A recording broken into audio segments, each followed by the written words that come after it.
Oh oui, un cocktail à base de menthe. Ça donne soif de danser et je prendrais bien un verre plein. Et là, le barman me dit qu'il remplit toujours ses cocktails lorsqu'il s'agit de verres coniques d'une demi-hauteur H/2. Waouh, la classe! Mais moi, j'aimerais bien savoir combien de verres remplis à mi-hauteur je peux transvaser dans un seul verre pour que celui-ci soit plein.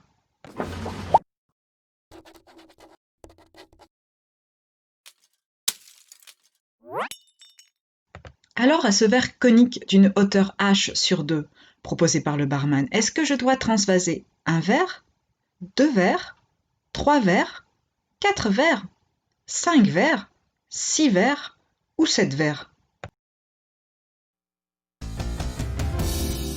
Eh bien, manipulons.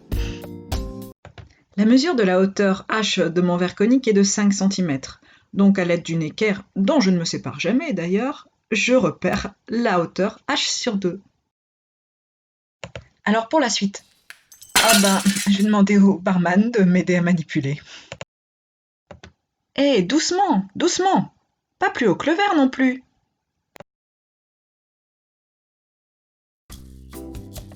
Bon, au verre de départ, on ajoute un verre.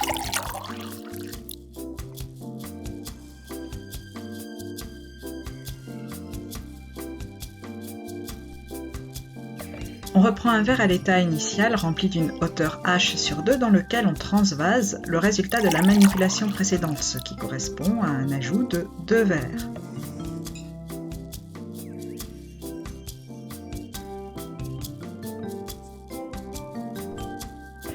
Puis on réitère la manipulation avec délicatesse bien sûr et voici un ajout de 3 verres.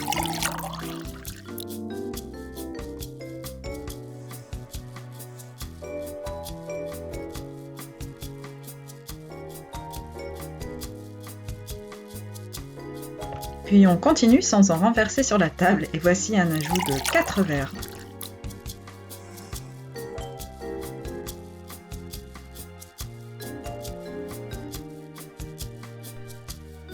Toujours avec délicatesse, on transvase le résultat de la manipulation précédente dans un nouveau verre, ce qui correspond à un ajout de 5 verres.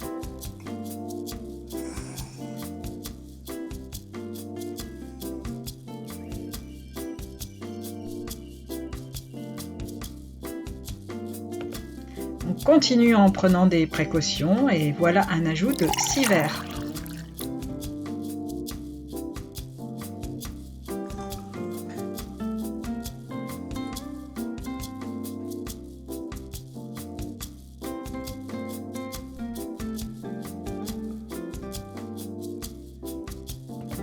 Et on continue l'aventure. Oh, maintenant là, vraiment, il faut faire preuve de dextérité parce que c'est un peu compliqué. Et voilà un ajout de 7 verres. Oh, mais c'est magnifique! Ça y est, le verre est plein!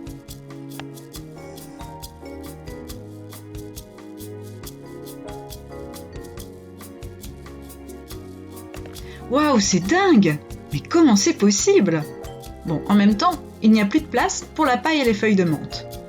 Mais j'ai quand même du mal à comprendre pourquoi il a fallu ajouter 7 verres de hauteur H/2 pour remplir ce verre totalement.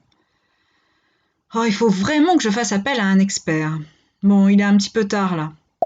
Oh, mais j'en connais un qui travaille jour et nuit. Je crois qu'il va pouvoir me répondre.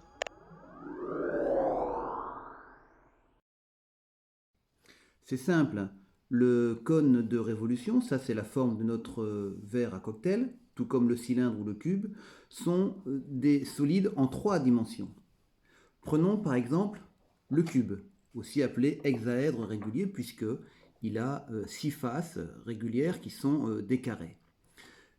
Supposons que ce cube soit unitaire, l'unité 1, et que vous voyez bien qu'il est développé en trois dimensions, suivant une arête, par exemple celle-ci qui est cachée derrière, celle-ci. Voilà, les deux arêtes là représentent deux axes qui forment le plan de la table, et puis une troisième dimension qui est verticale, symbolisée par exemple par cette arête.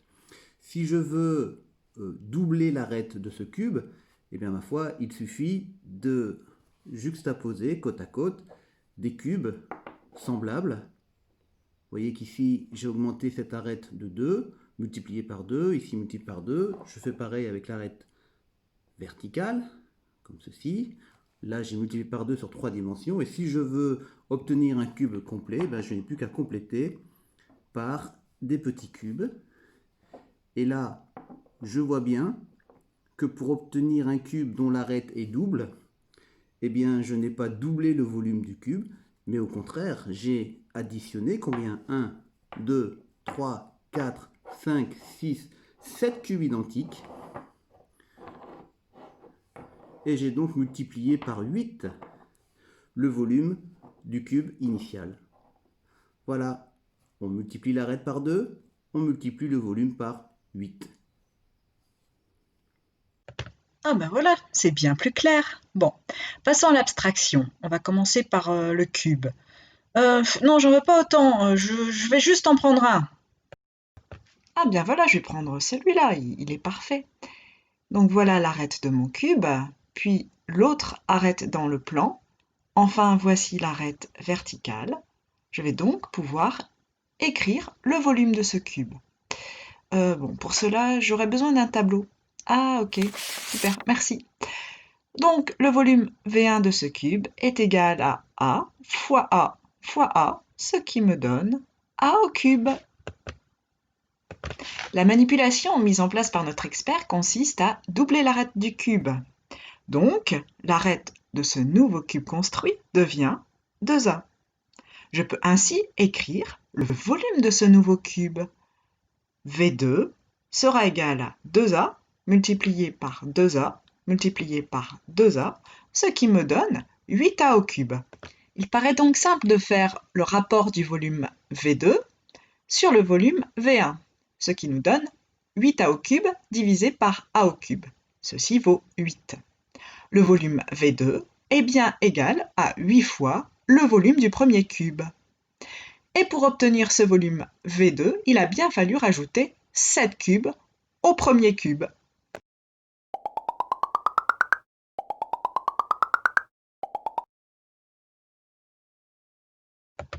Bon, jusque-là, tout va bien. Revenons donc à mon cocktail.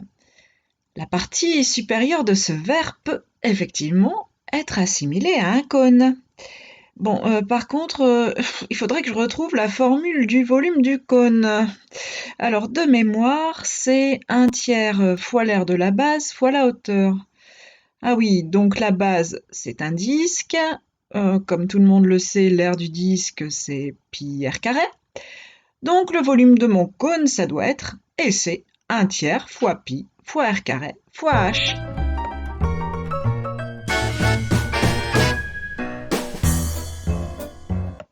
Bon, je peux appliquer cette formule sans problème pour connaître le volume de mon verre plein.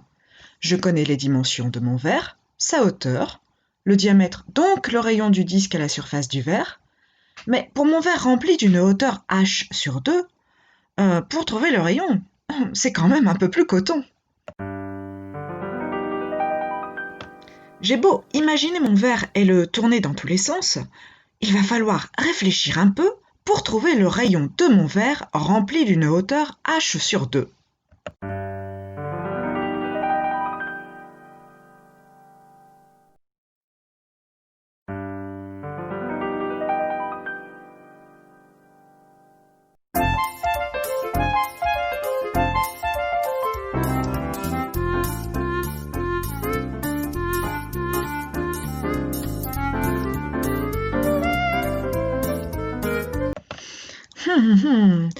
Pour m'aider à visualiser, à l'aide du logiciel de géométrie, je vais pouvoir projeter mon verre sur un plan. Ah oui, effectivement, cette figure géométrique obtenue, qui est un triangle, va pouvoir m'aider à trouver le rayon de mon verre h sur 2.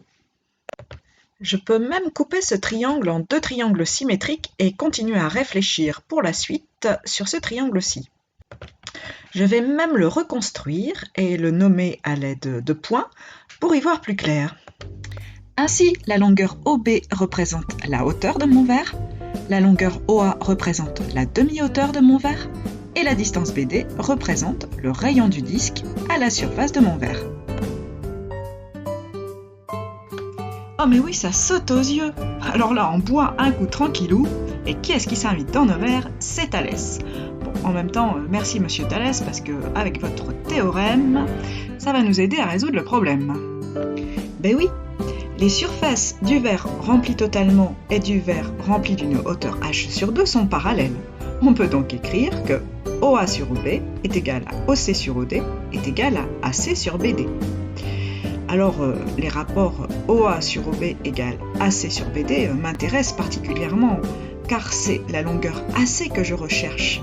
C'est cette longueur qui représente le rayon de mon verre rempli d'une hauteur h sur 2. On peut ainsi remplacer OB par H, OA par H sur 2 et BD par R. Ainsi, on peut écrire H divisé par 2 sur H est égal à AC sur R. Par simplification, on retrouve 1/2 est égal à AC sur R. Et par transformation de formule, on obtient AC est égal à R sur 2. C'est génial! Cela veut dire que l'on multiplie la hauteur et le rayon par 2 pour passer du premier verre au verre complètement rempli. Donc, on multiplie bien par 2 dans les 3 dimensions, exactement comme le cube. On multiplie par 2 le rayon du disque dans le plan et on multiplie par 2 la hauteur. Il ne reste plus qu'à comparer le volume des deux cônes, le grand et le petit. Commençons par le volume du verre rempli. Il correspond au plus grand des deux cônes de rayon R et de hauteur H. Notons son volume V2. V2 est donc égal à 1/3 multiplié par pi multiplié par R carré multiplié par H. Exprimons maintenant le volume du premier verre. Il correspond au petit cône de hauteur H sur 2 et de rayon R sur 2. Notons son volume V1. Celui-ci est égal à 1/3 multiplié par pi multiplié par, entre parenthèses, R sur 2 au carré multiplié par H sur 2. R sur 2, le tout au carré, est égal à R2 sur 4.